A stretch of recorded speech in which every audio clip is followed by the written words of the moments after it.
Our anime begins with the protagonist desperately running from a horned rabbit while shouting that it probably shouldn't be tasty, realizing that the only thing he can do is run and scream, as he has no idea where he is, and wondering what kind of creature is chasing him. As soon as he asks this question, a mysterious voice emerges stating that it will assess, and a status screen appears showing the rabbit's information, asking if he wants more details. However, at that moment, the rabbit jumps toward him, being cushioned by the protagonist's backpack, who then ends up falling on top of the animal and accidentally crushing it. Elsewhere, we see an elf being instructed to head east, as something precious will appear there. While the protagonist celebrates having survived but remains confused about where he is, he takes out his phone and notices that there is no signal, starting to question whether the voice he heard is real or just a hallucination. Until, hungry, he looks at the dead rabbit and wonders if it is edible, prompting the voice to appear again to show its statistics and confirm that the meat can be consumed, leading him to store the animal in his backpack for emergencies. Intrigued, he tries to understand the voice better, points to his backpack and asks what it is, receiving the assessment response again, which surprises him. Then, he looks up at the sky and asks the same question, but the voice says, "There is nothing to assess." However, when looking at the ground, the response drastically changes to Labyrinth Devourer, level 273, leaving him extremely worried. Repeating the process and always receiving nothing when looking at the sky and the same frightening answer when looking at the ground, he realizes there may be something dangerous hidden beneath his feet. Trying to comprehend his situation, he asks to evaluate himself, seeing the name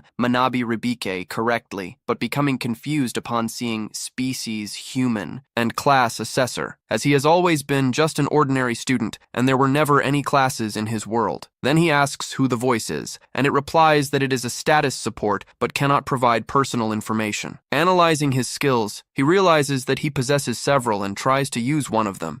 Dramatically screaming, the wise man's eyes activate, but nothing happens, leaving him embarrassed. Then he tries to activate the tutorial but discovers it is already active. Not understanding its function, he decides to ask for the world map to locate himself. However, he is disappointed to see something that does not seem like a useful map, realizing that, while fleeing from the rabbit, he had been walking in circles, and that his sense of direction is terrible. Even so, he continues walking, straight while following the map, until after a while he finds a road, but as he approaches, he slips and falls. As he sits up, a voice announces that he has gained a new title, which, when he checks, is Castaway from Another World. However, at that moment, he hears a sound beside him and, looking over, sees a muscular dog, drooling and ready to attack. But before anything happens, a shot hits the creature in the head, bringing it down instantly. This makes the protagonist look around, and he sees an elf on a rock to whom he quickly thanks for saving him. She replies that it was no big deal, introducing herself as Emalia and asking his name, to which he responds that he is called Ribik and is completely impressed by the girl's ears. But Emalia soon asks if he came from the meadow and how he managed to escape from there. However, the protagonist continues practically hypnotized by her ears and asks if she is an elf, to which Emalia replies yes. Then he questions if this is some kind of cosplay, but she has never heard that word before, looking confused. Then she changes the subject and asks why he was at the Abyss Devourer, leaving the protagonist confused and making him ask what exactly that is, which shocks the elf that he entered such a dangerous place without even knowing what it was about. Meanwhile, in his mind, he wonders who she is, and the mysterious voice responds that it will assess her, revealing that she is a female of the elf species, which surprises him by confirming that elves really exist in that world. The shock increases even more when the voice informs him that she is 56 years old, making him incredulous that someone who looks so young could be so old. Then Emalia explains that the Abyss Devourer is a monster that camouflages itself in the meadow.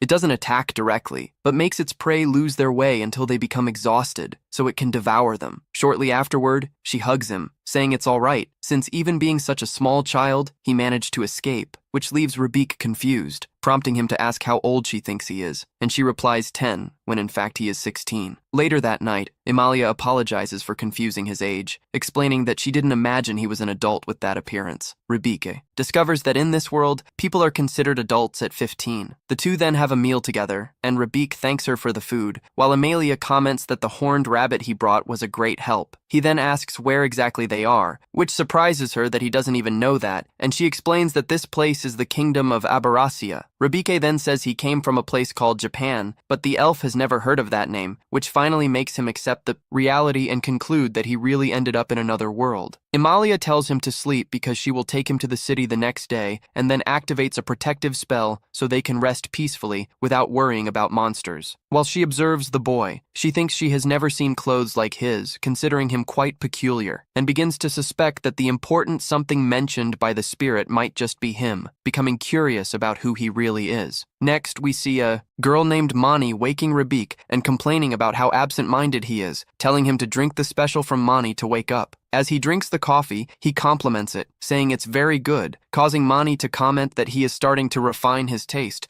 to which he replies that he's almost an adult, although he hasn't grown much. While Mani and Kyuko try to cheer him up, saying that one day he will still grow, a friend jokes that because he is small and cute, he ends up doing well with older women. But Ribike denies it, saying it's just an impression. Then he remembers that summer vacation was approaching, and on the last day of school, when he tried to enter the classroom, an intense light suddenly shone, bringing him back to the present, where he picks up the phone and wonders if his friends are worried about him, but suddenly something hits his head. A clothing button from the elf, which makes him ask the voice what those green things around are, and she responds, assessing it as a barrier magic. He then sits on a stone and decides to evaluate himself again, asking what class means, causing the voice to activate level 1 dictionary and explain that it is a type of profession granted by God upon reaching adulthood. Then he asks what it means to be an evaluator, and the voice informs him that it is a rank B class, capable of identifying other people's abilities, but without combat capability, not being suitable for battles. This makes Ibik think that he is still sleepy and simply goes back to sleep. Later, Imalia wakes up and remembers having helped the boy the previous day, but also recalls that he is 16 years old and is already considered an adult in that world. Noticing that her clothing was open, she becomes embarrassed and quickly closes it. At that moment, Ibich wakes up, says good morning, and returns the button that had fallen the night before, commenting that he was startled when it hit his forehead. Then, they both start walking together towards a city called Raoul. While Ibich asks how far it is, the elf explains that if they follow through the forest, they will arrive faster. But Ibich soon asks if there are no monsters around, and Amalia reassures him, saying she is with him. Then she asks if he can sense the monsters around, and he replies that it's because of his skill map Mundi, which completely shocks her when she realizes it's a rank A ability. Curious, she asks what his class is, and Ibich responds that it says Provisional Evaluator, which confuses her since he does not even know what provisional means. He then asks if this skill is really that amazing, since he can only see people, nearby monsters, and places he has already passed through. Amalia explains that any adventurer would give anything for something like that because it makes survival much easier, which makes Ibik wonder what an adventurer is, leaving the elf shocked that he doesn't even know the basics. He then tries to disguise it, saying he was joking, and mentally asks the voice to explain.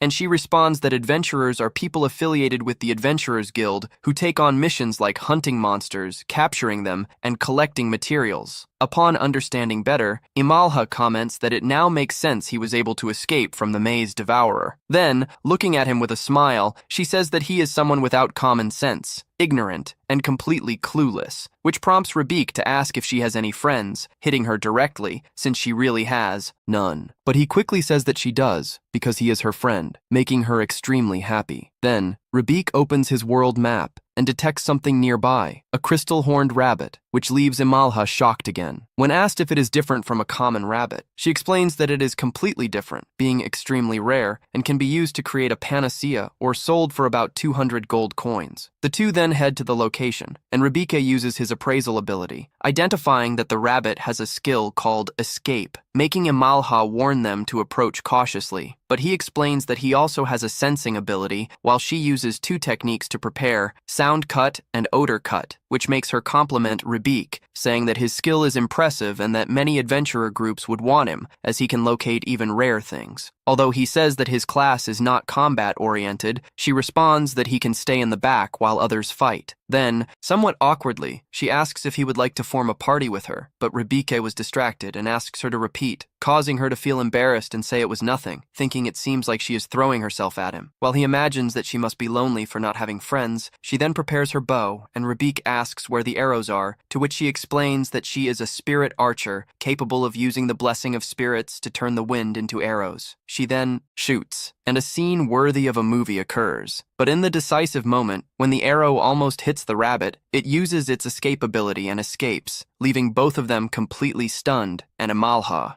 Depressed after exerting all her strength in the attack, Rebecca then asks if there is a way to handle this ability, and she explains that when the rabbit is attacking someone, it cannot use its escape, suggesting that this could be the perfect opportunity. Rebecca immediately offers to serve as a distraction, but the elf warns that it's extremely dangerous. However, Rebecca says it will be fine because when she assessed the rabbit, she saw that it was extremely foolish. They then come up with a simple plan using bait to lure the monster while preparing an ambush. Rebecca positions herself as the distraction, staying in the open, and, as expected, the rabbit charges ahead without a second thought, falling straight into the trap and, at that exact moment, striking hard and defeating the crystal-horned rabbit. After the victory, Rebecca notices something amazing happening as she starts to level up several times at once, both in her skills and in her class, being completely surprised. While Imalha asks if he is okay, he replies that his level just increased out of nowhere, making the elf happy and saying that this achievement belongs to both of them. But in the middle of the celebration, the button on her clothing comes loose again. Next, we see a mysterious blonde man commenting that all of this was just a tutorial, while hoping that Rebecca will have a happy life in this new world. Shortly after, the scene shifts to the Adventurers Guild, where a girl named Evil is registering. When informed by the receptionist that the missions are on the board beside her, she says that she already knows exactly what her first mission will be, as she intends to find a specific person. And that's how the first episode comes to an end.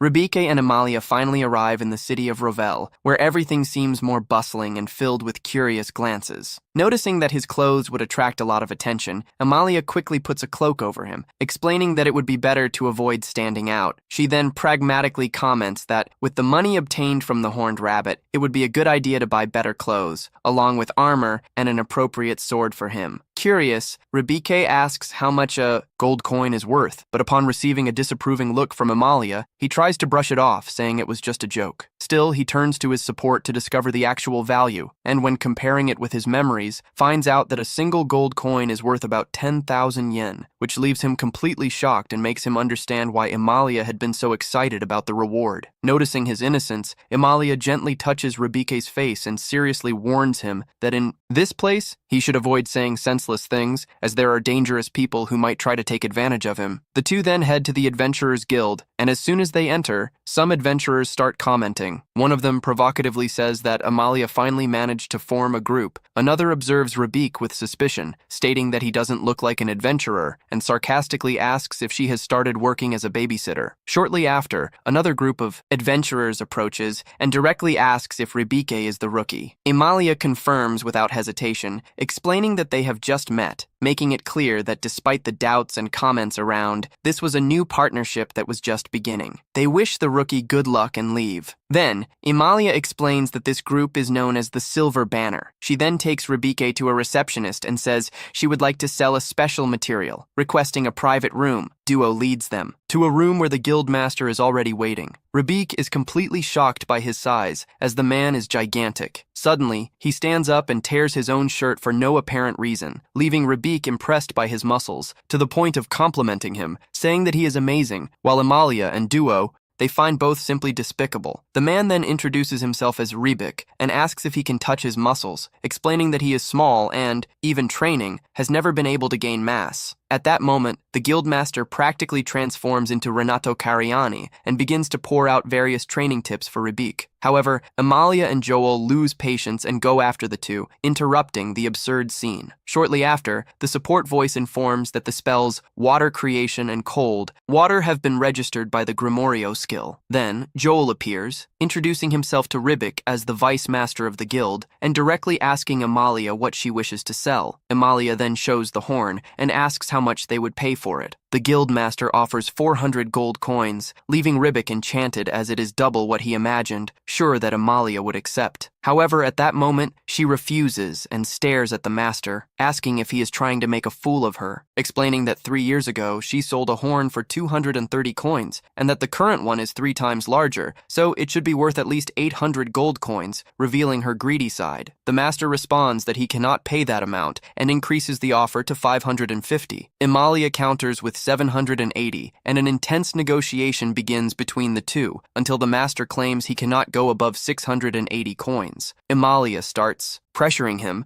asking if the Capital Guild wouldn't pay more, forcing the final decision, and thus they close the deal at 700 gold coins. Shortly after this, the Vice Master complains, saying that he exceeded the guild's budget and that she will deduct it from his salary, stating that it is a lesson for a muscle-headed idiot who negotiates without knowing his own limits. Meanwhile, Amalia is extremely excited, believing that after this negotiation, Ribic will want to form a group with her, but in getting too carried away, the buttons of her shirt end up bursting again. Later, Ribic is sitting at the Adventurers Guild table when the support voice informs that the tutorial has met the requirements to level up. He then asks what exactly this skill does, and the voice activates the dictionary. It is a support skill granted to those with low chances of survival, allowing them to acquire the knowledge necessary to stay alive in that world. At that moment, he realizes that he was only able to defeat the horned rabbit thanks to this help, and thanks the god of that world for receiving such a skill. However, he soon hears another voice in his mind telling him to revere. More confused, Ribic wonders whose voice that is, and it responds by claiming to be the god who is supporting him, saying that it will help him as long as it can, but warns him to be careful and not die. Soon after, the supportive voice informs him that now that the tutorial has leveled up, the support from the companion has ended, leaving Ribic confused about what that means. But at that moment, Amalia returns. Shortly after, a receptionist named Mito approaches her, saying she has received a new mission. Upon checking the message, Amalia explains to Ribic that she needs to leave the city for a while. It is a mission sent by her homeland, and she cannot refuse it. At that moment, Ribic understands that the companion mentioned by the supportive voice was Amalia herself. Then, the scene shifts to another adventurer inside a cave, looking for something but without success. She decides to search elsewhere and returns to the city. Amalia asks if Ribic will be okay alone, and he replies that she does not need to worry. Then she asks what he intends to do now, and he decides that he will try to become an adventurer, since even without having a combat class, there are still missions he can accept. Amalia then recommends that he stay at the same inn where she was, hands him a map, and tells him to look for Portania. Finally, she bids farewell, stating that they will meet again soon. Running distractedly through the city, Amalia accidentally bumps into the other adventurer and quickly asks if everything is okay. At that moment, a guard approaches questioning the situation, but Amalia replies that everything is under control and explains that she just received an urgent mission and needs to return to her homeland. Then the other adventurer asks if her destination is the land of elves, and upon receiving confirmation, says that she is also heading that way and asks to accompany her. The scene then returns to Ribic.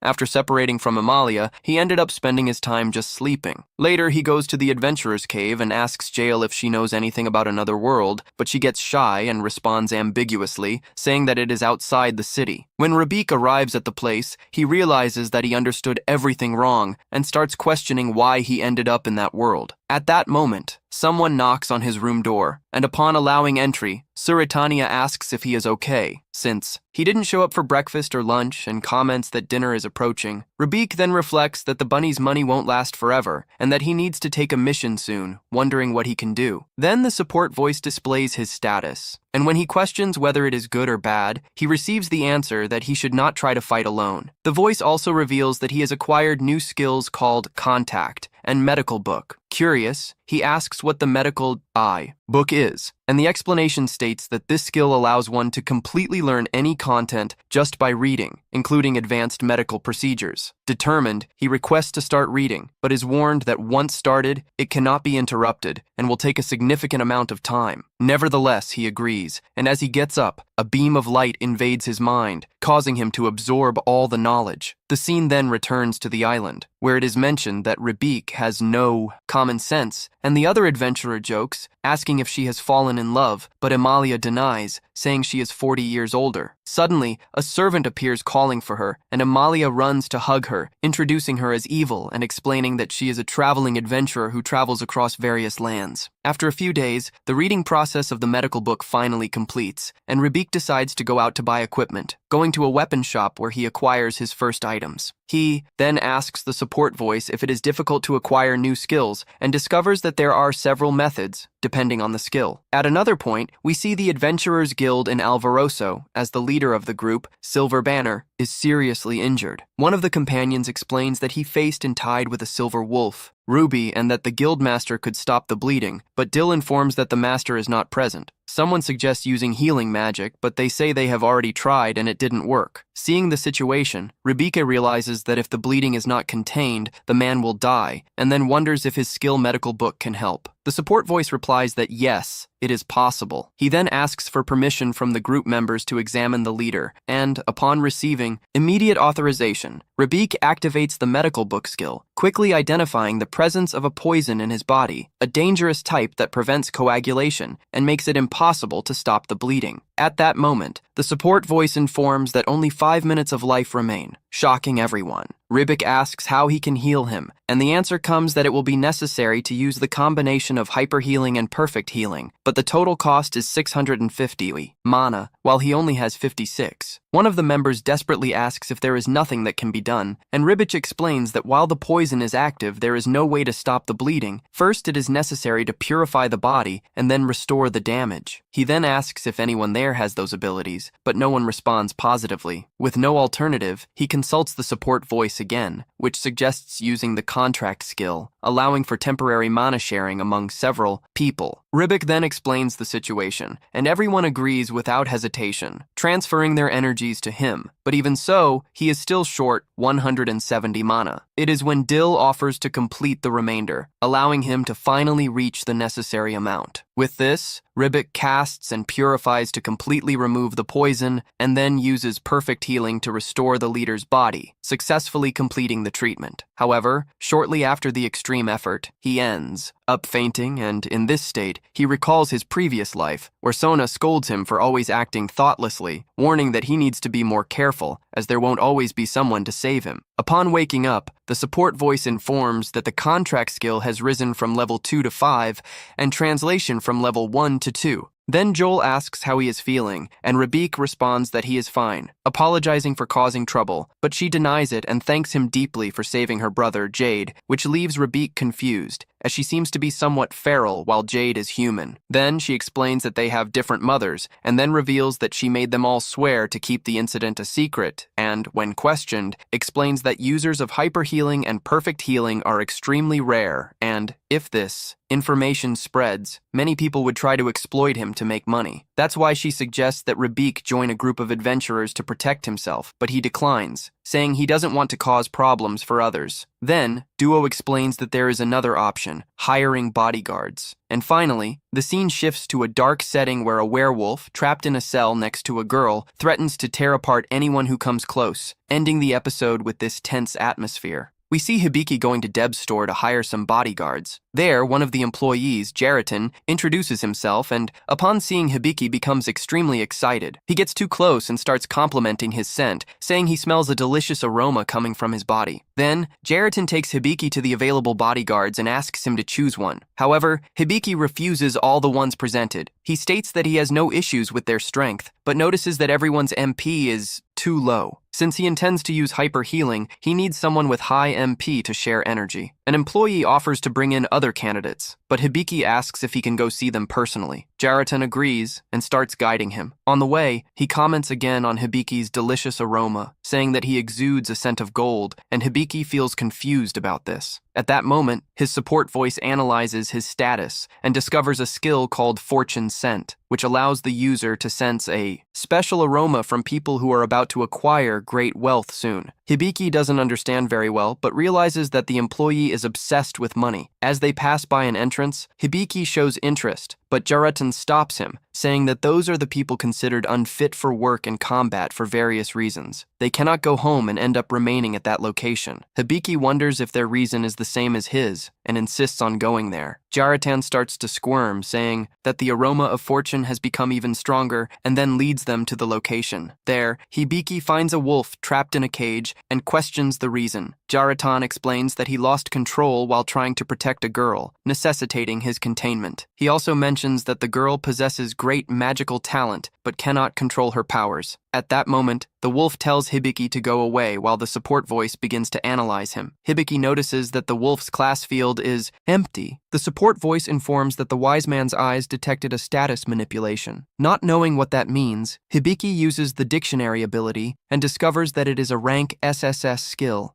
Granted by a whim of God, being able to see everything with extreme precision, upon re-evaluating the statuses with this ability, the numbers increase drastically. Bick discovers that the wolf is under a restraining spell, an invisible curse that reduces its physical abilities, and realizes its true hero status. While observing the girl, he discovers that she is a sage and possesses a skill called Divine Devastation, extremely powerful, but that causes self-destruction when used by humans. It is a test granted by the gods. Hibiki questions divine intentions while noticing that both the wolf cloud and the girl Lillian have plenty of MP. Even so, he wonders if heroes and sages can coexist with ordinary people. At that moment, the support voice informs that the emergency measured skill has leveled up. Not understanding, Hibiki consults the dictionary and discovers that it is a magic capable of removing effects that restrict or weaken the target, regardless of the cause. Hibiki then states that he wants to take those two. Upon hearing this, the seller begins to tremble with excitement, completely overwhelmed by the scent of money. Then, Hibiki takes the wolf and the little girl to a secluded spot in the forest. Claudio finds the situation strange and wonders what he intends to do. There, Hibiki in turn asserts that he would never harm Lillian, but suspiciously comments that he might need to do some things with Claudio. The wolf stays on alert, not understanding his intentions. Shortly after, Hibiki reveals that he intends to heal him, and that, for this, he will need Lillian's help. Without hesitation, she says she will do anything to help Claudio, but the wolf warns that it could be a trap. Nevertheless, Lillian interrupts him, saying that he has always been by her side and now it is her turn to give back. When Lillian asks what she needs to do, Hibiki explains that he will need a large amount of MP to perform the healing and proposes that she make a contract with him to share her energy. Lillian agrees, and the contract is quickly established, transferring her MP to Hibiki. With that, he activates his medical book and uses perfect healing, fully restoring Cloud's body. Indeed, her lost members excited, Lillian runs to him and hugs him, relieved to see him well again. The wolf then deeply thanks Hibiki. Bibi asks how he is feeling, and Claude replies that his body is extremely light, almost surreal, although it is still not like it was before. Hibiki explains that this happens because he is still under the effect of a curse. Claude is shocked, as even common appraisal skills cannot detect this curse. Hibiki also reveals knowing that Lillian is a wise one, leaving the wolf even more surprised. When questioned, Rick explains that he received from God a rare skill, the eyes of the wise, capable of seeing all the truth. He then asks if he can try to remove the curse. When activating emergency measures, mysterious chains appear binding Claude. Suddenly, a huge pair of scissors emerges in the sky and cuts part of these chains. For a moment, Hibiki and Lillian think Claude has died, but soon realize that he is alive and well. However, Hibiki notices that not all the chains have been broken. A divine voice comments that this is natural, since the skill is still at level 1. Even so, Claude feels that he has regained part of his strength. He kneels before Hibiki, begging forgiveness for his previous actions. He explains that after being cursed, he lost his strength, his honor, and even his heart. Overcome with gratitude, he declares eternal loyalty and asks to perform a ritual of loyalty. Hibiki, not understanding, asks what this means. Audio explains that it is a pact where he offers his heart and his existence in exchange for serving and protecting his lord forever. Hibiki compares this to a service contract and says he sees no problem with it. At this moment, the support voice recommends combining the ritual with a formal contract, explaining that this ensures both parties fulfill the agreement. Hibiki agrees, determined to keep his promise to Claude. When activating the contract, the wolf is surprised. Then Claude acknowledges Hibiki as his lord, offering his existence and swearing to protect him with all his strength, asking him to accept his oath. Hibiki accepts and the contract is sealed. The support voice then announces that the loyalty ritual has been officially recognized. by the spirit of light, thus formalizing a master and vassal contract between the two. Hibiki observes the mark that appears after the ritual and asks what it means. Claudia explains that it is the mark of the spirit of light, a proof that the loyalty ritual has been officially recognized. She then asks Rabique to call him Cloud. From then on, Lillian, in turn, is very happy to see that the contract between them has been successfully completed. The scene then shifts to Amelia, Ivor, and the maid, who walk together. During the journey, Iva spots hot springs ahead and suggests they stop to rest. The maid immediately gets excited, commenting that it would be a great opportunity to relax her body and, especially, to contemplate two beautiful mountains. Ivor is confused by the comment, and the maid quickly corrects herself, saying she can still keep walking. Emily finds the change in attitude strange and asks why. The maid explains that she prefers to save money, but soon reveals the real reason. She does not know Ivor, and it would be risky to relax near a stranger. Marcia questions whether that is not an exaggeration, but the maid insists, saying they are not even friends, so it wouldn't make sense to act with such confidence. Upon hearing the word friends, Imaya, who has never had one before, begins to imagine what it would be like to have a true friendship. Excited by the idea, she decides that they will stop at the hot springs. Back to Rabique, he explains that he cannot use really effective healing magic just with his own MP and that he needs their help. Claudio quickly understands the situation and states that he and Lillian can share their MP whenever needed. They both agree to help him. Rabique then activates the sharing ability, and the support voice informs that the Grimorio skill has leveled up. Claudio comments that he had noticed something strange before and asks whom Rabique usually talks to. Rabique explains that it is his support voice that guides and teaches him many things. Claudio is shocked and asks if he possesses the legendary tutorial skill. Rabique confirms, surprised. Claudio also asks if he has the title of Castaway from Another World. Rabique finds it strange and asks how he knows.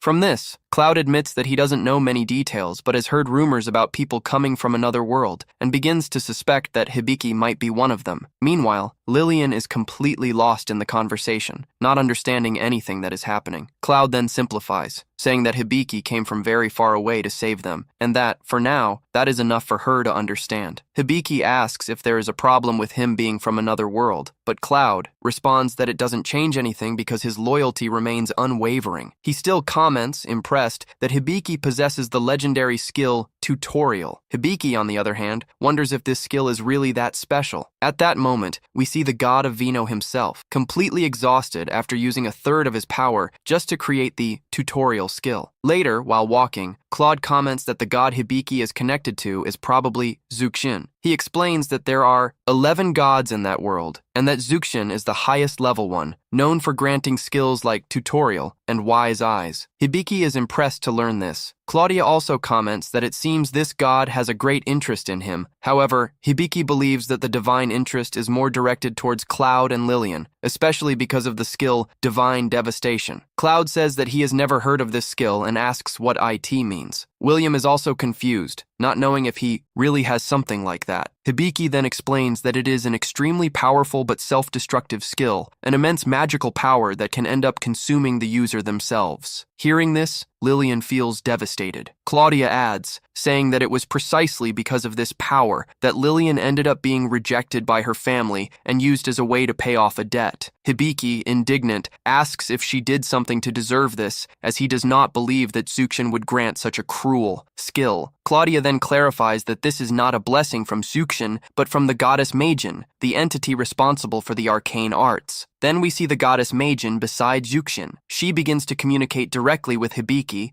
explaining that the girl is truly suffering because of the ability she received. However, once granted, these abilities are extremely difficult to remove, even by the gods. Despite this, Majin says there is a solution. Thanks to Hibiki's Grimorio ability, she can adjust Lillian's MP and magical power values, reducing the risk of self-destruction. However, she makes it clear that this does not mean she will always help them. Meanwhile, the scene shows Zuxin fallen on the ground, begging for forgiveness. He says he has reflected on his mistakes and deeply regrets them, but Jim, showing no mercy, calls another goddess and asks them to bring the Iron Maiden. Upon hearing this, Zuxin enters complete despair, pleading for her not to do that. Back in the physical world, Claudia asks what the goddess Maiden said. Rabique merely responds that everything will be fine with Lillian. Claudia comments that Maiden seems to be a very merciful goddess, but in reality, what Rabique sees in her mind is quite different. The Majin is literally torturing Zuxin. At that moment, the support voice informs that the abilities Sage's Eyes and Tutorial have been deactivated. Surprised, Hibiki asks why. The voice explains that the destiny control function of the tutorial ability has been turned off and that from now on, it can only provide basic support with some information. Bibi begins to worry, wondering if Suxin is okay. At the same time, she has the feeling that she has seen that goddess somewhere before. Shortly after, she activates the Grimorio ability. At that instant, a cat appears beside Lillian. Confused, Rebike asks who he is. The cat introduces himself as Vinny, saying he was sent by the goddess Made In. He explains that the Grimorio was created by her, and that as a sacred beast, he will assist Hibiki. From there on, the scene changes again to Amelia and Ever in the servant in the hot springs. While Amelia and Ever relax peacefully in the water, the servant remains, completely focused on the mountains she mentioned earlier, admiring the view with enthusiasm. The next day, we see Claudio and Ribic commenting that they always imagine that heroes use swords, not spears. However, Claudio explains that, with his physical size, a spear is easier to handle. Then, Ribic asks about his armor, and Claudia explains that he usually dodges attacks, so he only uses armor to protect his vital points. Furthermore, he says that if he wears things too much, she ends up feeling hot. Afterwards, we see Lillian trying on a cloak and asking how it looks. Ribic comments that it looks really good on her. The seller approaches and says that that cloak is a great choice, costing only 25 gold coins, which leaves Lillian and Ribic shocked. However, Claudio starts shouting, saying that Ribic is too cheap, so he buys the cloak for her. Lillian says she doesn't want anything more than that cloak, but Ribic explains that her safety is more important than money, so she should also buy a staff. Lillian asks if she can choose one. Ribic confirms, but thinks that they need to accept a mission soon, as they will soon run out of money to survive. Lillian thanks her master, but Ribic asks her to stop calling him that, since they don't have a master and vassal contract. She accepts and starts calling him her brother. At that moment, Vinny interrupts them, saying that she also wants to go shopping and chooses a necklace made of 15 coins, gold. Afterwards, Vinny begins to teach the basics of magic. Ribic complains, as he wanted to leave quickly to earn money. Vinny responds that Claudio is not obliged to stay there, as he is an adventurer experienced, but Ribic and Lillian don't even know the basics of being adventurers. Ribic agrees. Vinny then says that it will be their grimoire. In his mind, Ribic wonders what a grimoire is, and the voice. The support team responds that it is a rarity skill that allows you to acquire knowledge and techniques of all the magic in this world. Ribic wonders if he will be able to fight using magic, and Vinny says that maybe he can learn at least utility magic. When Ribic asks if he can learn attack magic, Vinny laughs in his face and Lillian tries to comfort him. Vinny explains that he is a great beast created by the goddess Magam, and who, during training, wants to be called master, and says that they will prioritize Lillian's mana management and that they need to register Ribic as responsible for this management.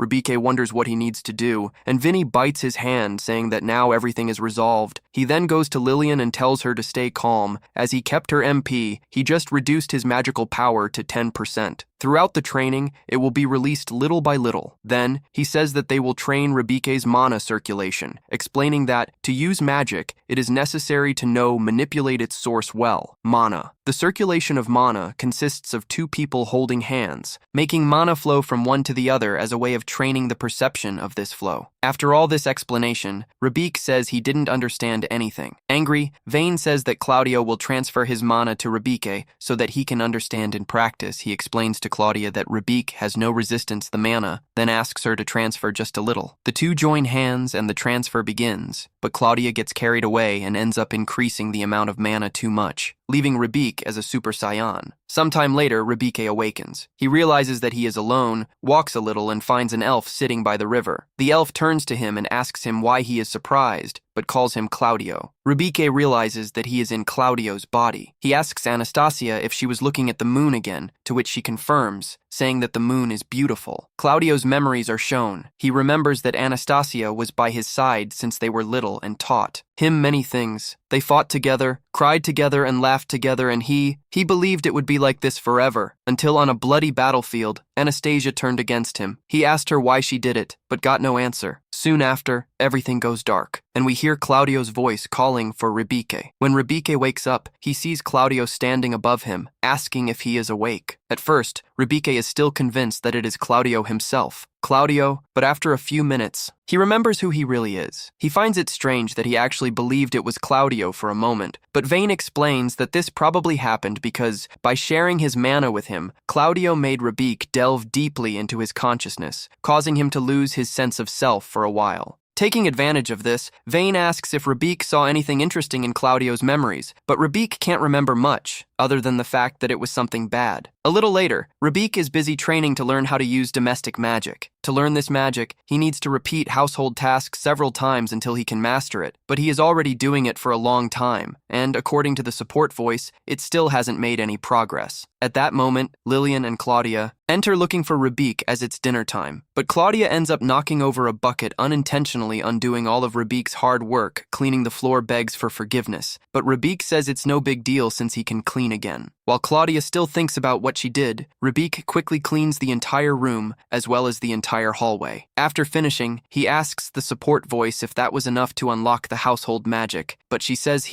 there's still a long way to go. Soon afterwards, the hostess appears to call the group to dinner and is impressed with what she sees, as the hallway has never been so clean before. She asks if it was Rebique who did that. After he confirms, she says she is very satisfied, so satisfied that she offers to give him a little more milk during dinner. Rebique doesn't see anything wrong with that, but she was probably talking about something much more direct. Later, Rebique and Lillian continue their magical training, and Lillian has already learned to cast some basic spells, which Rebique thinks very impressive. While she and Vinny work to improve their control, Claudia approaches Rebique and asks if he would like to do some physical training that day. He says no against the idea, but doubts he's strong enough to use a sword in battle. However, Claudia has already thought about it, and that's exactly why she brought him a bow to use. She sets up a target for him. Rebique gets it right, and Rebique does his best. But as expected, he is terrible at archery, as well as practically everything. Even so, Claudia refuses to give up on him, so she tells Rebique to adjust the posture, straighten your back, pull the bowstring tighter, and try again. Now, using the correct form, the arrows at least reach the tree, but the aim is still horrible. Rebique is exhausted, as he didn't imagine that archery would be so demanding, as Claudio made it look easy. But Claudio says that he will get used to it over time. Rebique asks for at least a break, and his hands are red and swollen, but Claudia casually tells him to stop being silly, since she can use healing magic to treat her hands. That is, there is no reason to rest. And so, Rebique is forced to keep shooting arrows over and over. Meanwhile, the mesh continues her journey back to her hometown and wonders how Rebique is doing. She is sure he would be surprised to know that she made friends during the trip. Estia notices that Malha seems to be in a good mood for some reason, but Malha says that she is imagining things. The road ahead is divided into two parts, and although Malha knows that one of the paths is shorter, she suggests that they follow the other. Ivor asks why, so Malha explains that the shortcut passes through a forest in ruins, and they say that the souls that haunt this place play tricks on anyone who approaches, so it's best to keep your distance. Still, Ivor finds the place interesting and decides he wants to check it out. Malha doesn't understand why anyone would want to go into a haunted forest, but Ivor says places like that often hide treasures, so it's worth checking out. Malha understands the reasoning, but thinks that any treasure must have already been looted by other adventurers. Still, she agrees to go, as she is practically out of money. So if there is any chance of finding something valuable, worth trying. Meanwhile, on Rebique's side, while Lillian continues training, he is busy preparing lunch. When he tastes the food, he realizes that it is a little bland, so he decides add seasonings. Lillian wants to help and hands over salt and pepper. When she tastes it, she finds the food delicious. With the food ready, Rebique serves it to everyone, and everyone loves what he has done. But when they get to the side dishes made by Claudia, Rebique tries to eat a mushroom. As soon as he takes a bite, he realizes that something is wrong, because Claudia didn't clean the mushroom properly. He also notices that there are no apples at the table, even though he asked Claudia to get some. Claudio tries to pretend he forgot, but Lillian finds a bunch of apples hidden behind him. She then starts to scold Claudio. Saying that he shouldn't hide his mistakes, Rebique asks if Claudia even knows how to prepare monsters, since most adventurers know how to do that. Claudia proudly replies that she's great at it, so Rebique says that this will be his job from now on, since his cooking skills are terrible. Claudio shrinks in shame and tries to explain that his lack of skills in the kitchen, it's because of the curse, and that, if Rebique manages to remove it, he will really be a good cook. but neither Ribic nor Lillian really believe in it. Speaking of the curse, Ribic asks if Claudio knows who threw it at him. Claudio thinks for a moment before saying he doesn't know. Ribic doesn't insist anymore. A while later, everyone finishes dinner. Ribic is washing the dishes in the river when, suddenly, it's informed that he has finally unlocked a household spell that allows him to wash things automatically. He is very excited, but the support voice has one more warning. She says that a large boar is coming towards them, and there is indeed a seemingly angry boar monster. Even so, the group is not worried, as Claudio is there. With a single thrust of his spear, he fells the boar. Even with the threat resolved, Claudio warns that if they don't deal with the blood quickly, the smell will attract other monsters. That's where Lillian's new spell comes in, which allows it to suck and isolate all the blood of the boar, leaving only the clean carcass. Claudia then decides to take the opportunity to teach Ribic how to prepare monsters so that he can try. Next time, Ribic is a little reluctant, as he thinks this disgusting. Meanwhile, the Mesh and the others arrive at the fort in the ruined forest. Ivor believes that if there is treasure, it will be inside. The Mesh and Estia go in to check while Ivor searches for the soul she is searching for. However, although there are restless souls there, none are those who search inside the fort. Malha and Estia seem to have fallen into the illusions of the place. The Mesh hallucinates that found a bunch of treasures, while Estia imagines something embarrassing involving the Mesh. But in reality, none of that is happening. Back in Ribic, the group finishes packing up all the meat of the boar and prepares to continue the journey. But all this work has left them very dirty. Ribic wants to take a shower, but there is no time. Fortunately, he now has a bubble washing spell. He decides to test it, but this makes Lillian and Claudio nervous since Ribic is bad at practically everything. Even so, it's already too late, as he has already cast the spell on Claudio, and surprisingly it works very well, leaving Claudio clean as a model werewolf. And so the episode ends. Comment on the word bubble if you made it this far.